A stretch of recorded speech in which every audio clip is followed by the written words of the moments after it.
Hello everyone. Welcome to our course, Green Economy from China's Stories.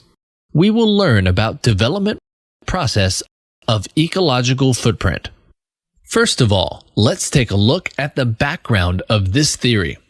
Natural resources can be defined in narrow and broad senses. Natural capital in a narrow sense refers to output and stock of natural resources or environmental assets that can provide required goods or services for contemporary and future generations. For example, oceans, forests, agricultural lands belong to the natural resource in a narrow sense. Then, let's look at natural resources in a broad sense. Natural resources in a broad sense include all the functions of the ecosystem, such as absorbing pollutants, providing basic resources, and providing suitable landscape. It not only refers to the stock of resources, but also includes the structural relationships among different resources and functional integrity. The second concept is sustainability, which is divided into weak sustainability and strong sustainability.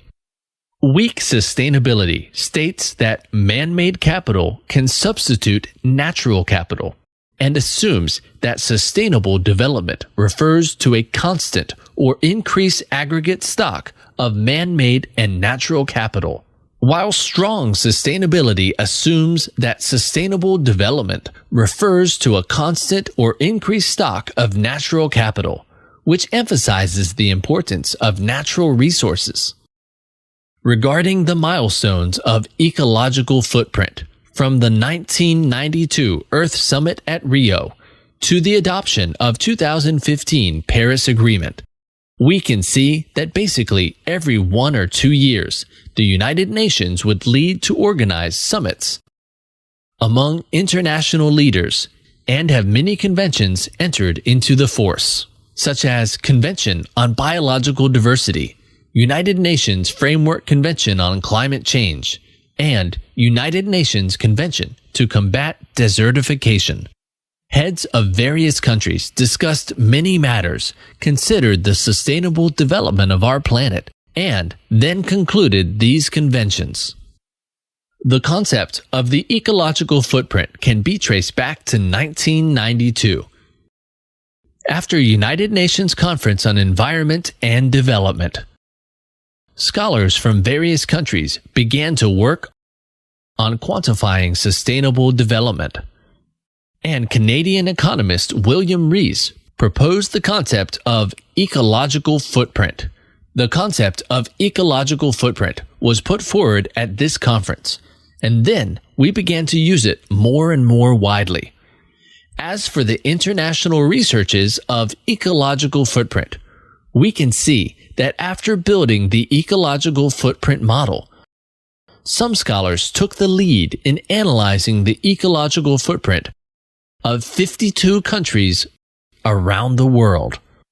A large number of studies have been carried out on the ecological footprint of more than 150 countries.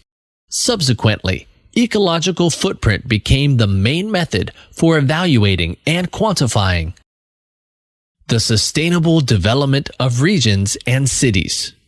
From the international level, the national level, the regional level, to the city level. Then, let's see Chinese researches of the ecological footprint, which started from introduction of concepts. In 1999, the concept and method of ecological footprint was introduced to China. Then, overall ecological footprint of China was analyzed. Later, we started research on regional ecological footprint and ecological carrying capacity. In addition, we have made a lot of progress on analytical methods and the combination with other index and models for innovative applications. We have done some researches on building a prediction model based on the calculation of the time series of ecological footprint. A partial least squares method is used. to build a dynamic prediction model of ecological footprint. The second research is to put forward some new concepts, including ecological stress index, ecological occupancy index, ecological economic coordination index, sustainable development index, regional ecological security index, ecological footprint index, comprehensive development level.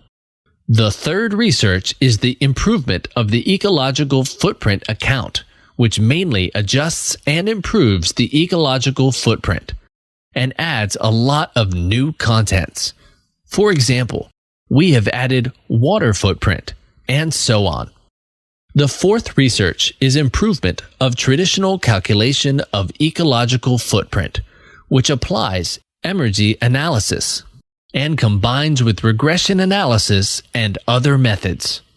These combinations improve the traditional calculation of the ecological footprint. This concludes progress of ecological footprint application. Thank you for watching.